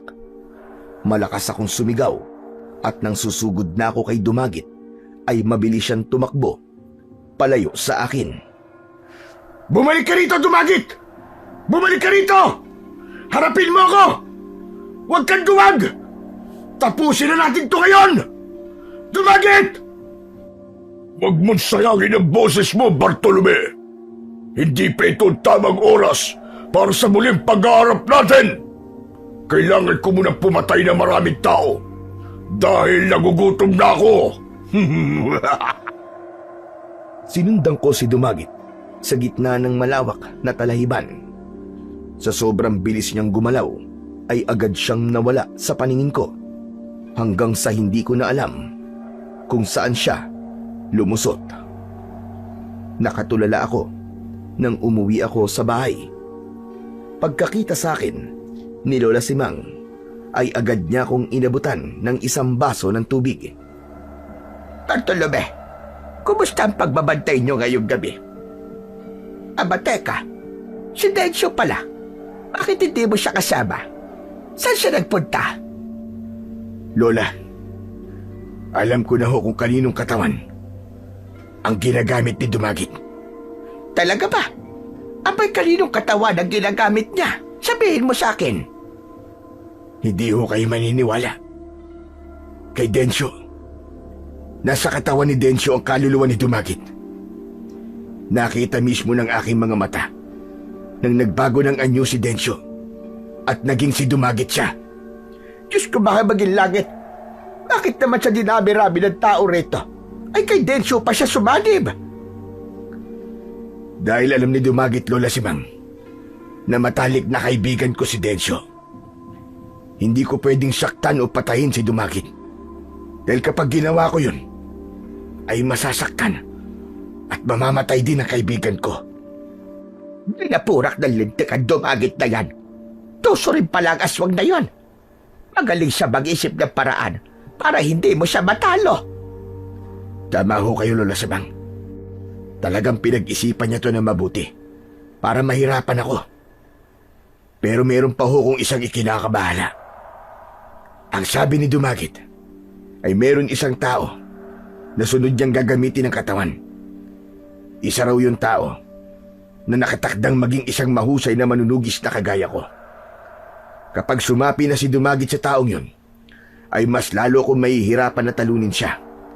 At baka daw, yun na maging dahilan ng tuluyang pagbagsak ng aming baryo. Pero hindi ako papayag na magtagumpay siya, Lola Simang. Gagawin ko ang lahat para matapos na ang kanyang kasamaan. Naniniwala ko na nasa panig natin ng Diyos at hindi niya tayo pababayaan. Tama yan, Bartolome. Tatagan mo palagi ang loob mo. At huwag mong kakalimutan ang palaging tumawag sa nasa itaas. Nahulog ako sa malalim na pag-iisip. Inisa-isa ko sa utak ko kung sino ang taong tinutukoy ni Dumagit na sunod nitong sasapian. Inisip ko ang mga tao sa baryo namin na maaaring sumunod sa yapak ko, pero bigo akong malaman kung sino ang taong tinutukoy ni Dumagit. Pagsapit ng umaga, saktong katatapos lang naming mag-almusal ni Lola Simang nang dumating si Densyo. Sa itsura niya ay ramdam ko na wala siyang kaalam-alam na nasa loob ng kanyang katawan ang kaluluwa ni Dumagit. Magkakaharap kaming naupo sa may sala para makapag-usap. Uy pare, ano palang nangyari kagabi? Nung nagpunta kasi ako sa Talahiban para umihi, wala na akong naalala.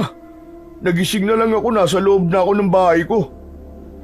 Hindi ko agad nagawang sagutin ang tanong na yun ni Densyo at makahulugan kaming nagkatitigan ni Lola Simang. Nang tumango si Lola Simang ay alam ko ang ibig niyang sabihin at yun ay ang sabihin na kay Densyo ang buong katotohanan. Densyo pare, alam ko nakakagulat ang sasabihin ko sa'yo. Kaya sana ay tatagan mo ang kalooban mo. Teka, sandali pare. Ano ba sasabihin mo? parang kinakalbahan naman yata ako dyan. Hindi ba pare, nakasapi sa katawan ng isang tao ang kaluluwa ni Dumagit? Ang totoo niyan pare, nasa loob ng katawan mo si Dumagit. Wala kang naaalala sa tuwing nagiging aswang ka, kaya hindi mo alam. Sandali pare, joke lang ba yan? Pare, baka naman pwede mo sabihin na nagbibiro ka lang. Pare, hindi magandang biro yan pare ha. Sana nga pare, nagbibiro lang ako. Pero yun talaga ang katotohanan. Ikaw ang pinili ni Dumagit na gamitin dahil alam niyang hindi kita kayang saktan. Kagabi, nung nagpunta ka sa Talahiban, ay nakita ko na nag-iba ka ng anyo at naging si Dumagit ka. Sandaling natigilan si Densyo. Unti-unting bumakas ang takot at pagkabahala sa kanyang muka. Pare, sabihin mo, may paraan pa ba para maalis si Dumagit sa katawan ko? Ang naisip ko ay gamitin ang aking agimat para maging permanenteng kulungan ni Dumagit. Nang sa gayon, ay hindi niya na magagawang sumapi sa ibang tao. Pero magagawa ko lamang yon kapag lumabas na si Dumagit sa katawan mo. Kung ganun pare, kailangan na natin mapalabas si Dumagit sa loob ko. Alam mo ba kung paano gagawin yun? Hindi pare. Sa tingin ko, lalabas lang si Dumagit sa katawan mo kapag nakita niya na yung sinasabi niya sa akin na taong karapat-dapat na sapian niya. Ang sabi niya kasi ay may isang tao daw dito sa baryo natin na susunod sa yapak ko bilang isang manunugis. At ang katawan ng taong yun ang talagang nais niyang gamitin para magkaroon siya ng katawan. Ang problema lang ay hindi ko alam kung sinong taong yun. Hindi ko akalain na nasa loob pala ng katawan ko si Dumagit pare. Kaya pala madalas na tuwing gabi ay wala akong naalala. Wala akong kaalam-alam na ginagamit na pala ni Dumagit ang katawan ko pare. Huwag ka mag-alala, Densyo. Dahil gagawa tayo ng paraan para maresolba natin to. Ang kailangan ko lang gawin ay hanapin ang tinutukoy ni Dumagit. Maaari natin siyang gamitin upang tuluyan na matapos ang kasamaan ni Dumagit dito sa baryo natin. Malaki ang tiwala ko sa'yo pare. Kung ano man ang plano mo, ay handa akong makipagtulungan. Basta sabihin mo lang sa akin kung ano ang mga dapat kong gawin. Sa ngayon pare, mas makabubuti kung dito ka na muna sa bahay ko para mabantayan ka namin ni Lola Simang. Mahirap kasi kung wala magbabantay sa'yo lalo na't hindi natin alam kung kailan muling gagamitin ni Dumagit ang katawan mo. Yan ay para rin maiwasan na makapambiktima ng tao si Dumagit. Walang problema sa akin yan pare. Gaya ng sinabi ko, handa akong makipagtulungan sa inyo. Pero pare, kung dumating tayo sa punto na kailangan mo akong patayin, ay huwag ka magdadalawang isip na patayin ako pare.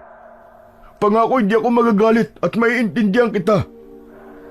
Pambihira ka, wag kang magsasalita ng ganyan pare. Sisiguraduhin ko na hindi tayo aabot sa ganyang sitwasyon. Magtiwala ka lang sa akin. Maluwaluwang tumango si Densyo. Alam ko na sa sandaling yon ay labis ang takot na kanyang nararamdaman. Pero nangako ko sa sarili ko na hindi ko hahayaan na mamatay ang matalik kong kaibigan. Kung merong mang dapat mamatay, ay si Dumagit yun at wala nang iba. Nang araw na yon ay nagdesisyon ako na mas palakasin pa ang aking pakiramdam sa pamamagitan ng pagpunta ko sa ilog. Pagkalabas ko ng bahay ay nakita ko sina Lola Simang at Densyo na magkausap sa labas. Densyo pare, aalis pala muna ako. Dito ka lang ha. Huwag ka na magpunta sa kung saan-saan. Huwag ka mag-alala pare, hindi ako aalis. Saka paniguradong makukurot ako ni Lola Simang kapag sinuway ko ang sinabi mo sa akin kanina. Mabuti naman at alam mo. Ako ang bahala rito kay Densyo Bartolome. Pero matanong ko lang, saan ka pala pupunta? Sa ilog ho. Doon po muna ako mag-iensayo. Uuwi rin naman ako kagad bago tayo kumain ng hapunan. O siya, sige. Mag-iingat ka. Matapos yun, ay naglakad na ako patungo sa ilog na matatagpuan sa loob ng kagubatan. Hindi nagtagal ay pumasok na ako sa gubat.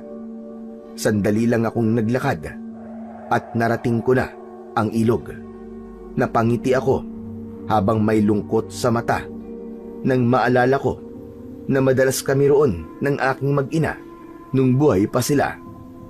Nagdadala kami ng mga pagkain sa ilog at halos maghapon kami roon. Isinantabi ko muna ang lungkot na nararamdaman ko. Hinubad ko ang aking damit at ipinatong sa malapad na bato sa tabi ng ilog. Hinubad ko rin ang aking agimat at isinama ko yon sa aking damit. Lumublob na ako sa malamig na tubig ng ilog. Umupo ako sa gitna at hinayaan ko na umagos sa akin ang tubig. Ipinikit ko ang mga mata ko at pinakiramdaman ko ng mabuti ang paligid habang inaalis ko ang lahat ng nasa loob ng aking utak. Lumipas ang ilang minuto na nasa ganon akong posisyon. Maya-maya pa ay bumilis ang tibok ng puso ko nang may naramdaman akong presensya ng isang tao.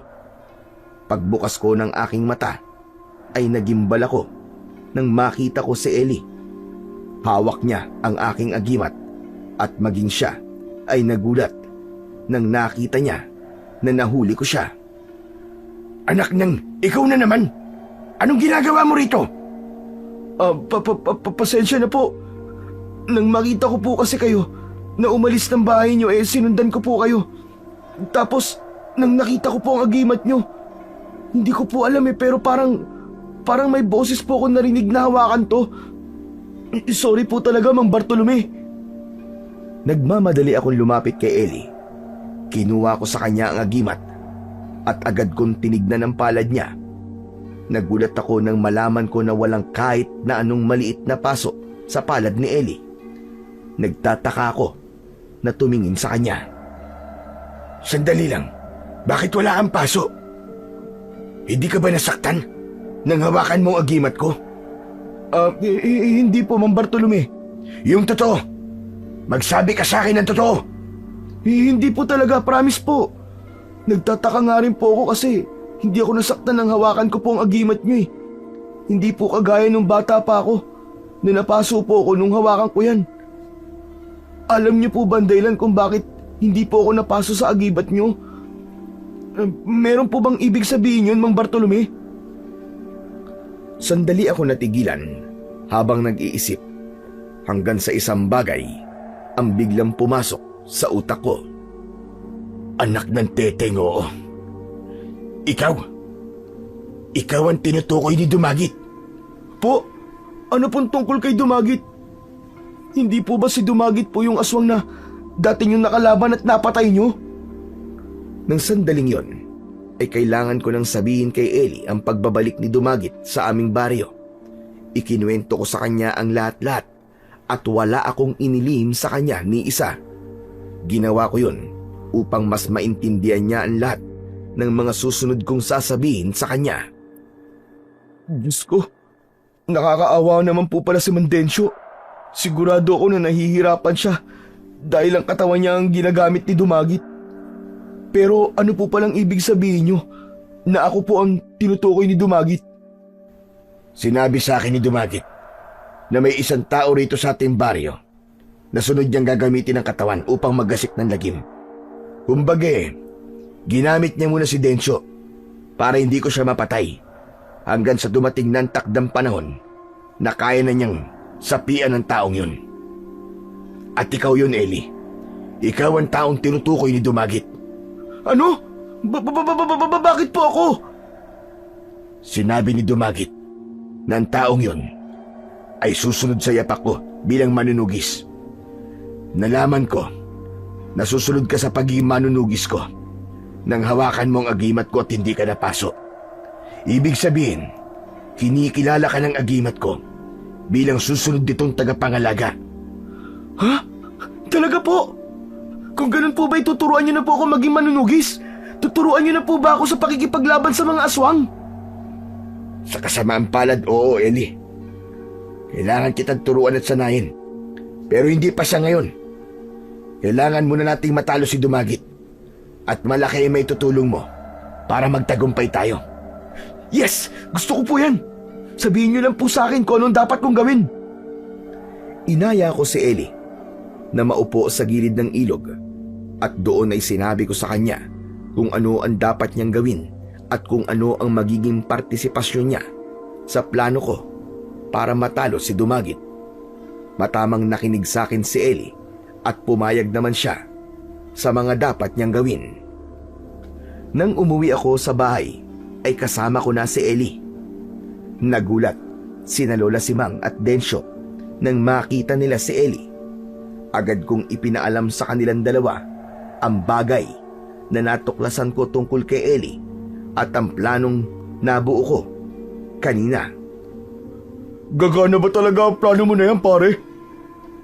Sa totoo lang, ay hindi ako sigurado. Pero kailangan natin subukan. Bilog ang buwan mamayang gabi. At malakas ang aking hinala na mamayang gabi nalilipat ang kaluluwa ni Dumagit kay Ellie. Kailangan nating samantalayin ng pagkakataong yun para matalo na ng tuluyan si Dumagit. Ellie, sigurado ka ba na kaya mong pinapagawa sa'yo ni Bartolome? Oo naman po, Mandensyo. Kayang-kaya ko po yun. Bata pa lang po ako. Gusto ko na maging kasama si Mang Bartolome sa pakikipaglaban sa mga aswang. Basta Eli, galingan mo ah. Tandaan mo na hindi ka maaaring pumalpak mamaya. Kung pagsalitaan mo naman si Ellie, ay parang minamaliit mo siya, Densyo. Huwag ka magsalita dahil baka panghinaan siya ng loob. Pero Ellie, iho, alam mo ba na noong narinig ko ang pag-uusap ko ni Bartolome na hinihiling mo sa kanya na turuan kanyang maging manunugis, ay naramdaman ko na may kakaiba sa'yo. Sinabi ko pa nga kay Bartolome na bigyan kanya ng pagkakataon upang patunayan ang iyong sarili. Maraming salamat po, Lola Simang. Gagawin ko po ang lahat para magtagumpay tayo sa pagtalo kay Dumagit mamayang gabi. Pinapangako ko yan. Hindi ko namalayan na nakangiti na ako habang nakatingin kay Ellie. Bigla ko kasing naalala ang binatilyong ako sa kanya. Ganon din ako kadeterminado noon na patunayan sa lahat na kaya kong maging isang mahusay na manunugis. At sa pagkakataon na yon ay nakita ko na rin ang nakita ni Lola Simang kay Ellie. Malakas ang determinasyon ni Ellie at halatang gusto niya talagang maging manunugis upang maging susunod na tagapagtanggol ng aming baryo laban sa mga aswang. Pagsapit ng gabi ay naghanda na kami nina Ellie at Densyo. Umalis kami ng bahay at naiwan doon si Lola Simang. May dala kong matalas na itak habang si Densyo naman ay may dalang lubid. Naglakad kami papunta sa gubat. Pagdating namin sa gitnang bahagi ng gubat kung saan mas maraming mga puno, ay huminto na kami. Gamit ang lubid ay itinali ko si Densyo sa isang puno, habang si Ellie naman ay inutusan ko na magtago muna. Matapos kong maitali si Densyo, ay ngumiti siya sa akin. Pare, yung sinabi ko sa'yo ah. Kapag kinakailangan na patayin mo ko, ay patayin mo ko. Hindi yan mangyayari, pare. Si Dumagit ang mamamatay ngayong gabi at hindi ikaw o ako. At lalong-lalo na hindi si Ellie. Huwag kang mag-alala, pare. Sigurado ko na pagkatapos ng gabing ito, ay pwede mo nang pauwiin dito ang mag-iina mo para makasama mo na sila. Maraming salamat, pare. Pangarap ko talaga mangyari yan eh. Ayoko lang talaga na nandito sila hanggat hindi paligtas dito. Ngumiti ako kay Densyo at marahan kong tinapik ang kanyang balikat. Matapos yun, ay biglang natigilan si Densyo at nakita ko ang paggalaw ng ugat niya sa kanyang leeg. Malakas na sumigaw si Densyo. Hindi ko alam kung nasasaktan ba siya o merong kung anong masamang enerhiya ang biglang nagising sa loob ng kanyang katawan. Sa isang iglap ay naging si Dumagit na si Densyo. Isang malakas at nakakalokong halakhak ang agad niyang pinakawalan. Sa tingin mo ba ay mapipigilan ako ng mga lubid na ito para gawin ang dapat kong gawin ngayong gabi? Ngayong gabi na ako lilipat sa katawan ng karapat-dapat. Papatayin muna kita, Dumagit, bago mo yan magawa. Ipapaalala ko lang sa'yo na kapag pinatay mo ko, ay mamamatay din ang kaibigan mo. Wala akong pakialam, Dumagit. Kung magiging kapalit ng buhay ni Densyo ay ang kamatayan mo, sa tingin ko ay masayang mamamatay ang kaibigan ko. Ang totoo ay sinabi ko lang yun upang linlangin si Dumagit dahil wala naman talaga akong balak na patayin ang kaibigan ko. Bumakas ang gulat sa muka ni Dumagit at sigurado ko na hindi niya inasahang lalabas ang ganung mga salita sa akin. Hindi nagtagal ay nagawang maputol ni Dumagit ang lubid. Mabilis na lumusob si Dumagit pero matagumpay akong nakaiwas sa kanya. Naramdaman ko ang pag-init ng agimat ko at kasunod nun ay ang pagdaloy ng kakaibang lakas sa aking katawan. Sinugod ko si Dumagit pero bago ko pa siya mataga ay nahawakan niyang kamay ko Ngumisi siya nang magtama ang aming mga mata at saka bumaon ang matutulis niyang kuko sa akin tiyan. Nang bitiwan ako ni Dumagit, ay napaluhod ako sa lupa. Papatayin na muna kita bago ko lumipat sa ibang katawan nang sa ganun ay wala nang makakapigil sa akin. Umangsasakmalin na ako ni Dumagit nang biglang lumabas si Ellie sa kanyang pinagtataguan. Binato niya sa likod si Dumagit, kaya napalingon kay Ellie ang aswang. Hoy, Dumagit! Ako ang harapin mo! Hindi ako makapaniwala na nandito ka. Salamat dahil ikaw na mismo nagpakita sa akin, Ellie. Matagal na kitang pinagmamasdan dahil ang katawan mo ang dapat kong gamitin para maging mas malakas ako. Magagamit ko natural mong lakas upang maghari ako, hindi lang sa baryong ito, kundi sa buong mundo. Kung gusto mong makuha ang katawan ko, habulin mo muna ako! Mabilis na tumakbo si Ellie at kaagad siyang sinundan ni Dumagit. Kahit sugatan ay tumayo pa rin ako. Tumakbo ko sa direksyon na pinuntahan ni Dumagit at Ellie. Pinilit kong makahabol sa kanilang dalawa. Sa isang iglap ay mataas na tumalon si Dumagit at sinunggaban niya sa likod si Ellie. Pilit na iniharap ni Dumagit ang nakadapang si Ellie. Nanlaban naman si Ellie, pero hinawakan ni Dumagit ang mga kamay niya. Hindi ka magtatagumpay! Nagamitin ang katawan ko, demonyo ka! Wala nang makakapigil sa akin. Akin na ang katawan mo! Nagsimulang umusal ng dasal si Dumagit. Nakita ko na namuti ang mga mata ni Dumagit habang si Ellie naman ay tila nahihipnotismo at diretso lang siyang nakatingin sa aswang na nasa kanyang ibabaw. Kumilos na ako nang makita kong may itim na usok na lumalabas sa bunganga ni Dumagit at papunta yon sa bibig ni Ellie. Hinubad ko kagad ang aking agimat at itinapat ko yon sa muka ni Dumagit. Pangalan ng kataas-taasang Diyos ng Kalangitan, inuutusan ko ang aking agimat na maging permanenteng kulungan ng kaluluwa ni Dumagit. Ito ang magiging kulungan mo habang buhay at walang kahit na sino ang makapagpapalaya pa sa'yo. Paulit-ulit ko yung isinigaw hanggang sa hinigop ng agimat ko ang itim na usok bago pa yung pumasok sa katawan ni Ellie. Sa pagbagsak ng katawan ni Dumagit sa lupa, ay agad siyang bumalik sa katauhan ni Densyo. Mabilis kong tinulungan si Ellie sa pagtayo. Okay na po ba? Nagtagumpay po ba tayo? Oo, Ellie. Nagtagumpay tayo. Wala nang kaluluwa ni Dumagit dahil nandito na siya sa loob ng agimat ko. Yes! Salamat naman at wala na siya. Maraming salamat din sa iyo, Ellie. At patawarin mo ko kung pinagdudahan ko ang kakayahan mo noon. Ayos lang yun, Idol. Ang importante ay naniniwala na po kayo ngayon sa akin. Pero yung ipinangako niyo po sa akin kanina, Idol ang sabi niyo, sasanayin niyo ako kapag natalo na natin si Dumagit. Huwag kang mag-alala dahil tutuparin ko ang ipinangako kong yan sa'yo. Pero saka na natin pag-usapan yan. Tulungan mo muna akong buhatin si Densyo. Sigurado ako na masyadong napagod ang katawan niya. Nakangiting tumango si Ellie. At matapos yon ay pinagtulungan naming buhatin si Densyo pauwi sa bahay ko. Pagdating sa bahay ay napakasaya ni Lola Simang nang malaman niya na natalo na namin si Dumagit at nakakulong na ito sa aking agimat. Tulad ng ipinangako ko kay Ellie, ay sinanay ko siya sa lahat ng alam ko tungkol sa pagpatay ng mga aswang.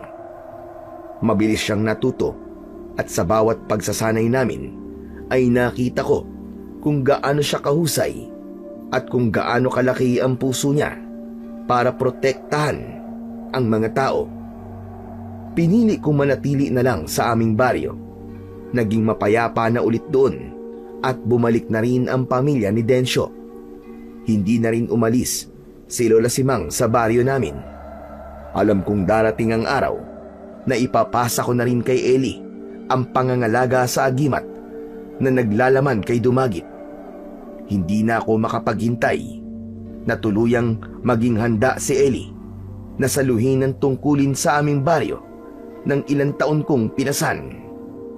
Napagtanto ko na hindi ko dapat husgahan ng isang tao base lang sa unang impresyon ko sa kanya.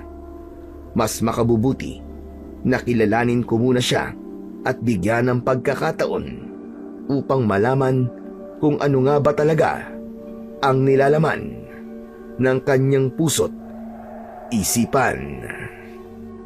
At naniniwala ako na sa bandang huli, si Ellie, ang batang pinagdudahan ko noon, ay magiging isang mahusay na manunugis kontra sa lahat ng kampon ng kadiliman, lalong-lalo na sa mga aswang.